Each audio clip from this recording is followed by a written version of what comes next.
Okay, so the last couple things I've done here to this radio, which haven't proven to be terribly satisfactory, is an attempt at aligning both the AM and the FM circuits. So on the AM side, I just tried the IF, and I got a tiny little increase. And on the FM, without any instructions, shame on me, I tried twiddling a few of the various adjustments in the radio. I'm not even sure if they're FM adjustments. And basically got nowhere, although I could certainly see significant changes in the way the radio was operating, but I could not clear up the distortion in FM. So here's the story now. AM seems to be working, but doesn't pick up any stations. And that could just be because it's down here in my shop in a bad spot. And on FM, it seems to receive pretty good, but badly distorted. So I've only changed a couple parts in this radio so far, and a lucky hit with changing one capacitor seemed to bring the radio back to life, and that was the grid blocking capacitor for the output tube. Even though I had checked previously for positive voltage on the grid of the output tube, didn't see any, and I was no longer suspicious of that capacitor. Changing it seems to have made a big difference. Outside the radio, because here it is right here. Outside the radio, I've tested these. They don't seem to be bad, like terribly bad. But my test is pretty crude. So before we go any further, though, I just want to talk about my mystery rock here. So I just made a 3.5-minute video just showing this rock under the close-up camera and asking, what the heck is it? It's really heavy. Doesn't feel... Well, it's among the heaviest stones you would pick up. I guess it's somewhere in that range. It's not like a chunk of metal, though. It doesn't quite feel like a chunk of metal. So, current best guesses are hematite, magnetite, which is basically iron ore, because this is a magnet. Well, this can be attracted to a magnet. And another one is pitch blende, which is uranium ore. In that case, it would be radioactive. And the last one, the one I'm frankly most curious about is, did it come from space? Is this really a fragment of a meteorite? So on the meteorite side, I've done a little bit of reading. I'm no expert in any of this stuff whatsoever. In fact, I'm no expert in anything at all. I got the internet just like everybody else. So I think if this were an iron, a fragment of an iron satellite, this would literally be a chunk of iron. Almost pure iron with a bit of nickel whipped in. The pictures I saw, it looks like chunks of iron. So I don't think this is going to be a iron meteorite. And the other kinds of meteorites should not have any magnetic properties. So I think, we're in the range here that this is just a chunk of iron ore with maybe some flecks of gold in it. I don't know. Anyway, that's where it stands at this point.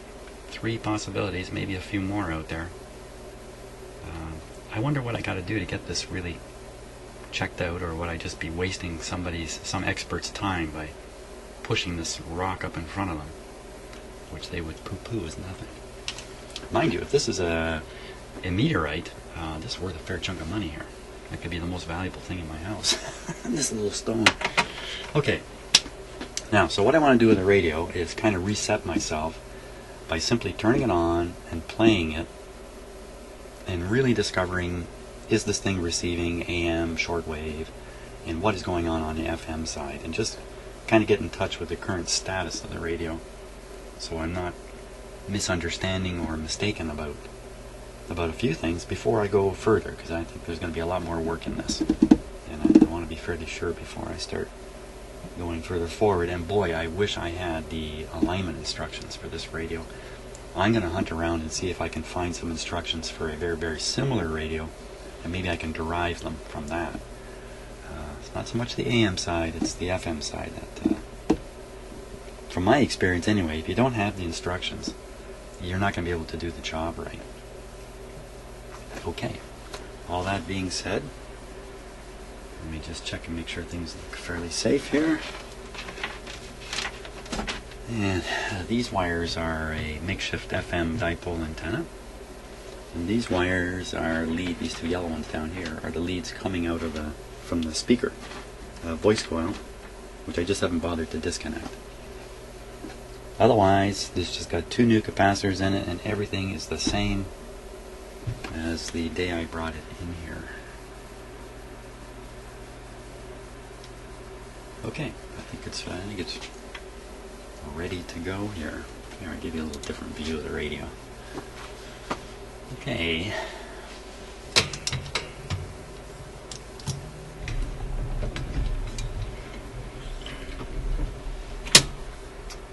Okay, the switch is,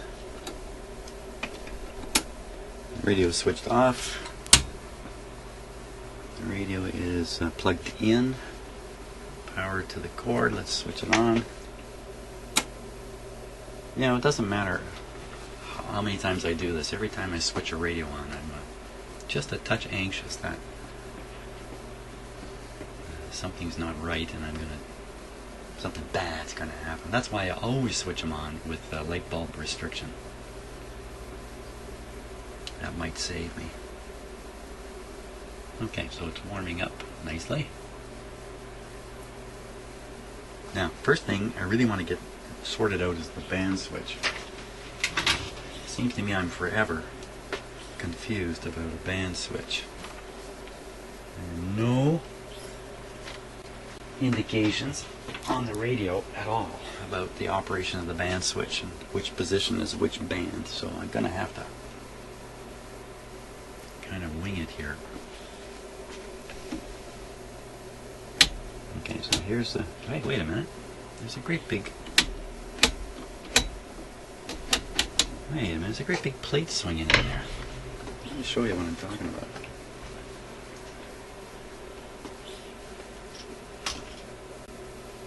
This plate back here when I operate the band switch. Okay, so that's got to be an indicator plate of some sort, swinging up into view at the front of the radio, telling you which band you're on. I would guess. Let me take a look here.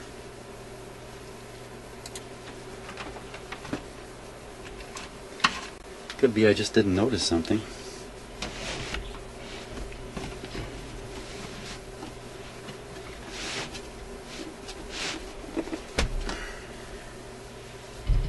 Let me pull these out.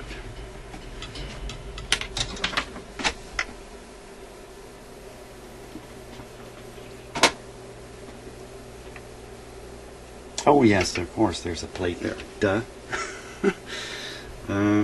Hey, it's just like my German radio.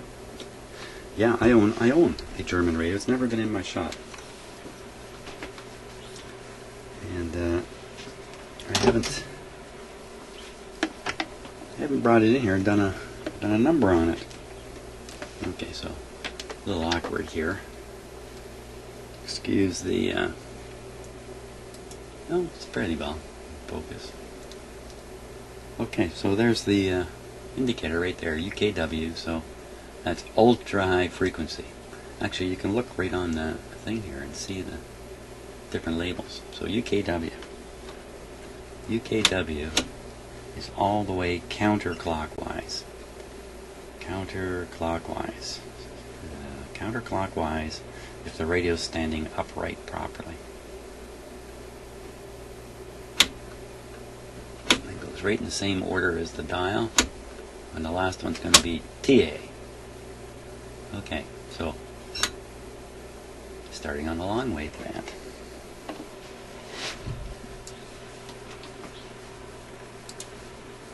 Starting on the long wave band, and I'm going to hook it up to my outdoor antenna. There's nothing on the long wave band anymore worth hearing, except a lot of interference. I'll use that.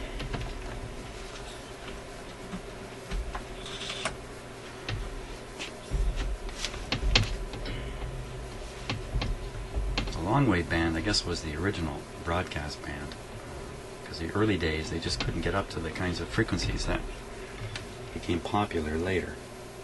Okay, so it's one of these three. can figure that out pretty easily here.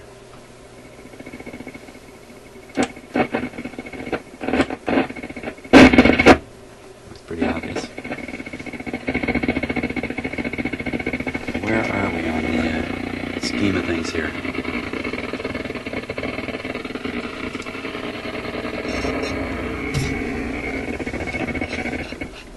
Over to one end of the band. Okay.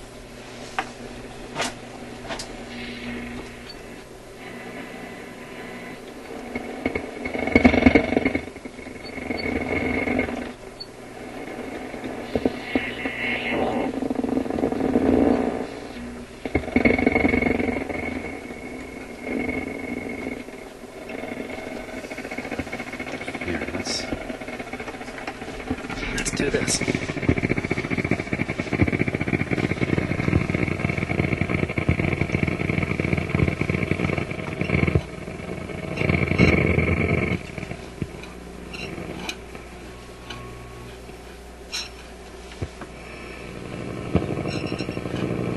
Okay, so that's just what I expected. That's a long way from nothing. Now we're on medium wave, which is the regular AM band. I should really pick some stuff up here. We're at 550, working our way to 1600.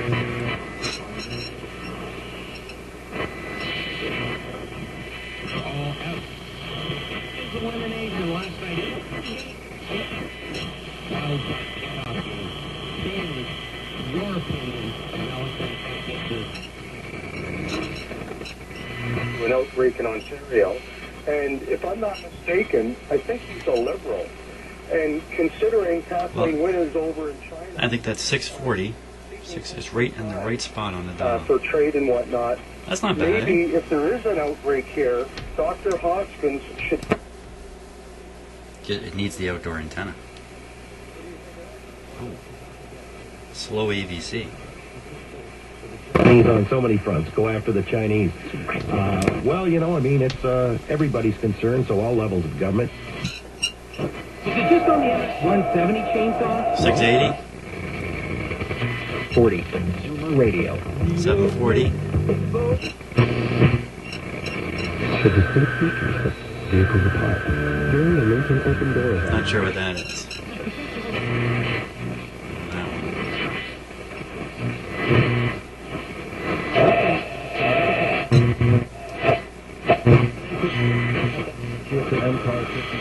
It's probably 1010.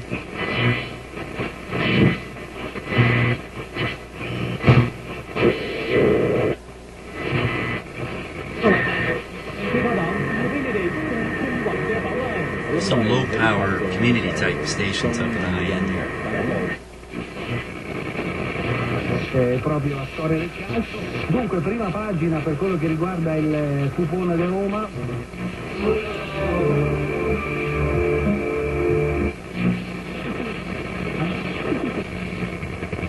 Well, that's actually not bad. I mean, that's not terribly bad. I'm impressed. Okay, it's not as bad as I thought. Let's go up to shortwave now. The shortwave band runs from... You can't see it. Runs from 6 megahertz to 10 megahertz. And picks up 3 shortwave bands in there. We'll be starting up at the top now. You know, it's in the morning here. Around what time is it? 4 to 10 in the morning. We're not likely to hear anything, but let's see.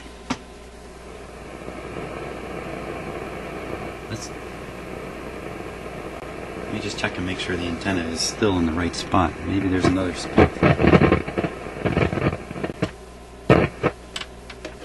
No, definitely still the same spot there. Okay.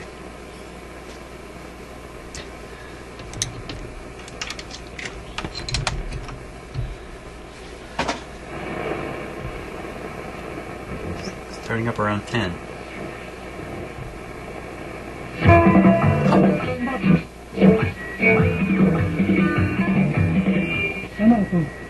Two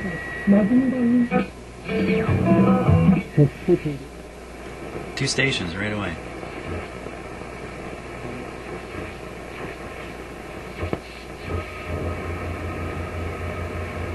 Sometimes I go up to myself and I say, Oh my God, this guy?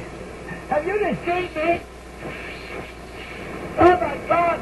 The overseer, overseeker, overblown, whoever he is. Man, you hear that guy all the time on shortwave.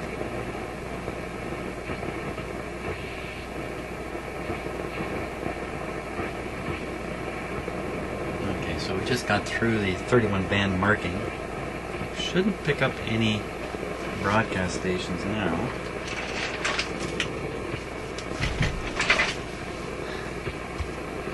By the way, those two stations I picked up are probably almost certainly coming from the United States, not overseas, not at this time of day.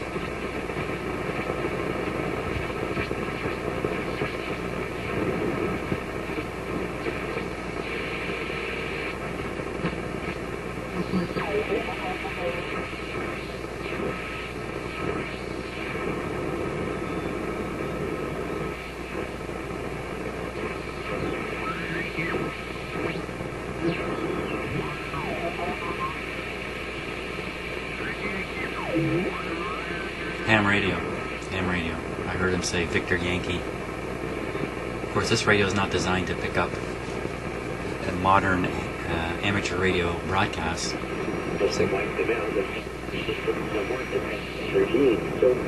believe that it really truly is natural. The fact is that since 1976, the first known Ebola outbreak, but I believe it was probably going on longer. It's interesting. Just coming into the 41 meter band now.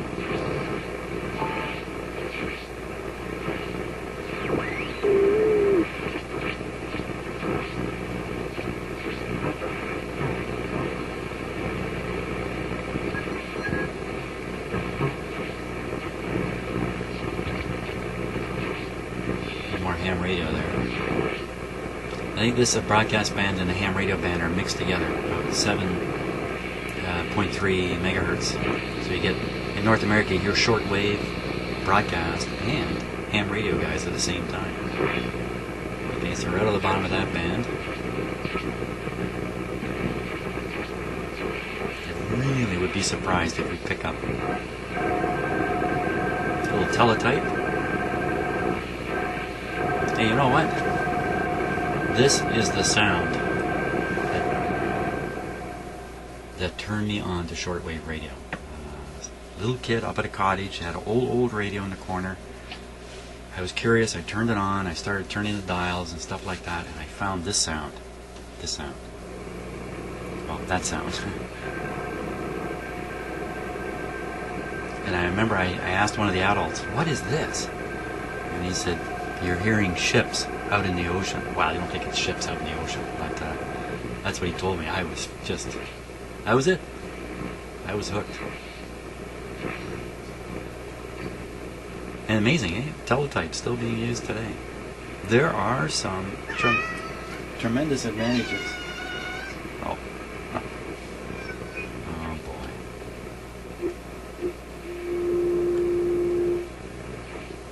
Tremendous advantages to using shortwave still today. A little faint at the far end of the band here. But by now we're below the 49 meter band. I mean, I shouldn't. The only thing down here I could pick up is, believe it or not, a local shortwave station, one of the local AM stations in Toronto, CFRB, also broadcasts a shortwave feed, a shortwave signal, not very high power, basically Southern Ontario. And the word I heard was this was started up decades ago at this radio station, so the owner could listen to the radio station at his cottage. He couldn't pick it up on AM radio, it's too far away, but he could pick it up on shortwave, and that's why it exists. It's still out there. 660, I think it is. 6.060 megahertz. But we're not hearing it now.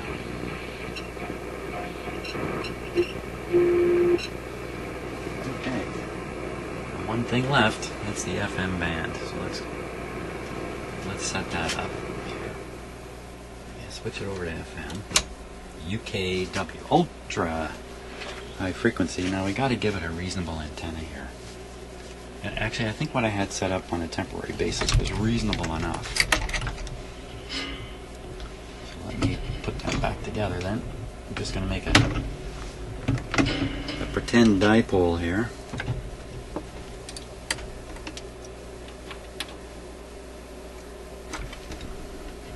Got one leg going this way.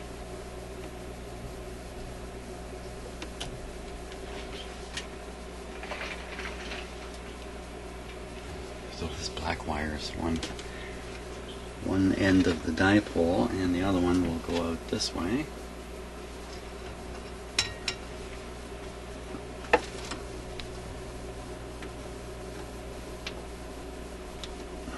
These wires are roughly the right length for an FM dipole antenna. But I really think this is probably looking for more like a folded dipole, your standard FM antenna, house antenna, folded dipole with a 300 ohm flat lead coming into it. It's probably really what it's looking for. Okay, we're not on this outside antenna anymore, although we can try that too. No reason not to in a bit. Let's see what we get. Up it. Yeah, a piece I wrote for CinemaScope years ago about Canadian artists Emily Bayduke and Cooper Battersby, a couple who make video work. That I interviewed them for that, and I loved their work. And again, it was a way of introducing their work to a wider audience was very satisfying. And still now one of those novels is very loosely based on them, and so they're. Yeah, that's the CVC. Broadcasting in mono at 99.1. And on here it's at 90. How do you read this? Whoa. 99's way down here. Oh, I got it tuned way up here. I don't know what this is. Oh, you know what? I twiddled that oscillator control something terrible. Maybe it's way off. I couldn't pick up my 100 megahertz test signal either. But wow, isn't that clear? I saw her when I was in my first year of university in Toronto. I saw her at the Harbourfront Reading Festival.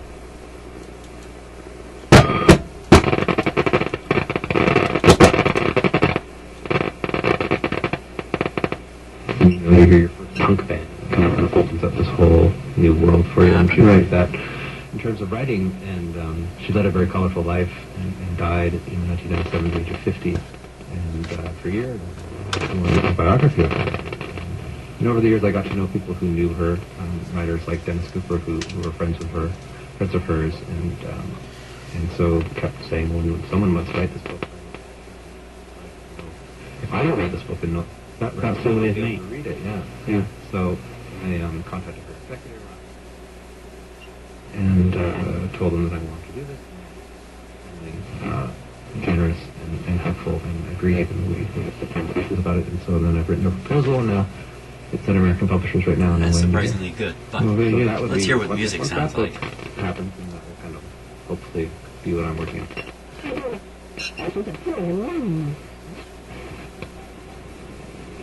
Get right down here. Oh.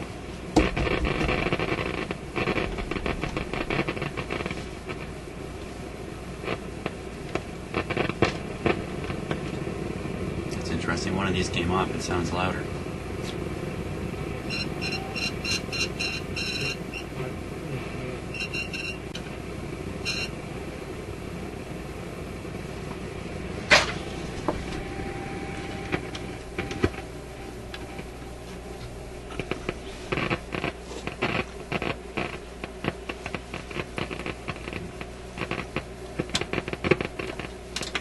Not sure where that staticky sound's coming from there. He looked at it, the book was pretty, and at that point when I was working on it, Rob Ford was fairly new into his tenure as our mayor, and trying to write a book about the governance of the city at this moment. I mean, before everything exploded, it was very challenging. And so we're trying to keep the book as fresh and in the minute as possible, but still also kind of having a long view of the city's governance. It was tricky for both Ed and sometimes I like the radio programs. Yeah, the book ended up really turning out really well. So Let's very pleased with carry on here. Get some music on here.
What is all that noise?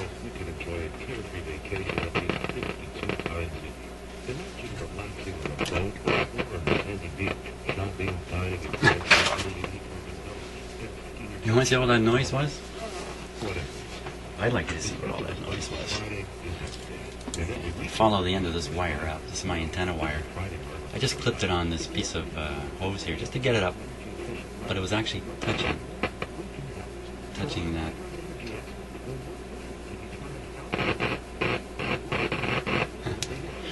That's what it was. Nothing to do with the radio at all.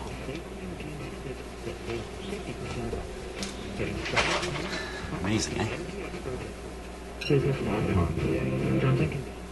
Funded by the Ontario Power Authority, authored by Toronto Electric System Limited. You do the legwork.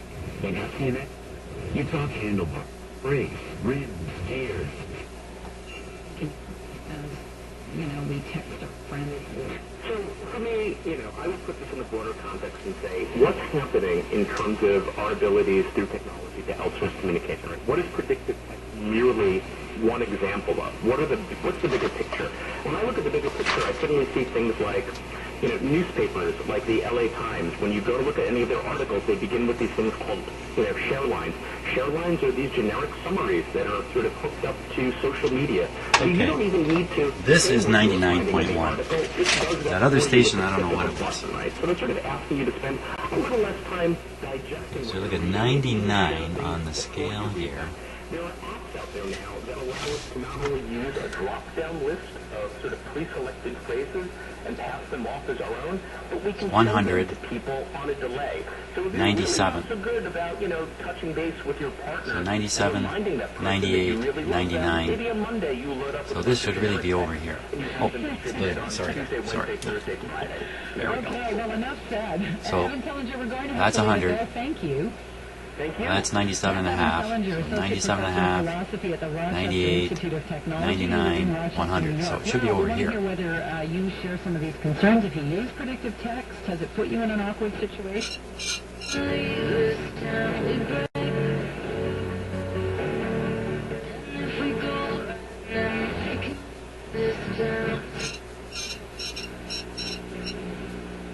Interesting to see if Mr. Google catches this music I played.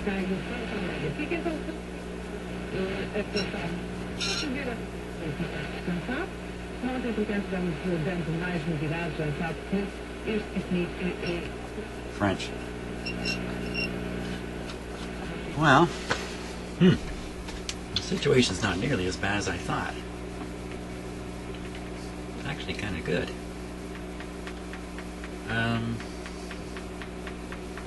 I think, and we still have this magic eye to try to bring about. Hey, one more thing?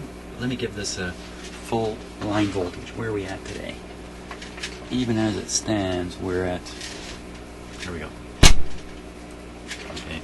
it's higher than you would normally get. Let's go back and just see if that...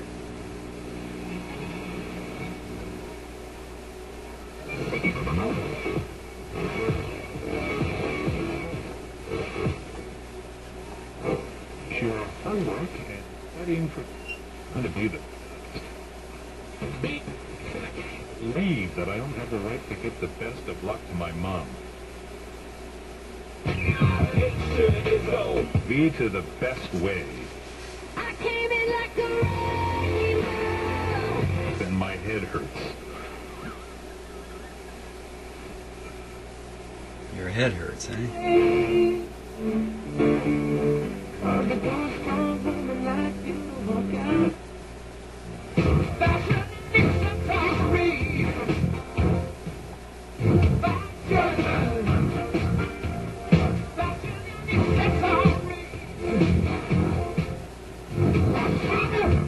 Carol Pope. That's a well-known Canadian singer in Toronto.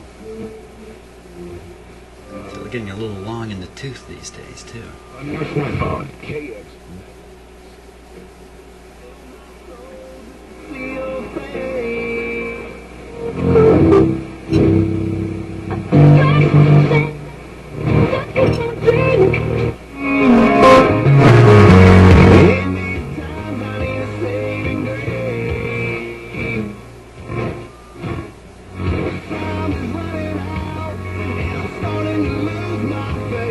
Not bad.